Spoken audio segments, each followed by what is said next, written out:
Не үшін көз қылиланады? Мен дәрігер невролог остеопат Меруерт Сансызбайқызы.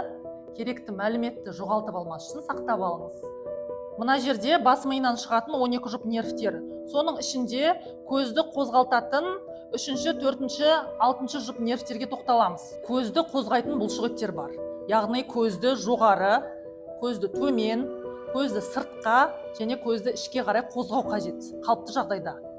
Егер ішке қарай қылилық болатын болса, сыртқы тік бұлшықеті көздің әлсіздігінен пайда болады. Яғни сыртқы тік бұлшықет әлсізденді, яғни мына бұлшықет өзінің қоректік заты төмендеді.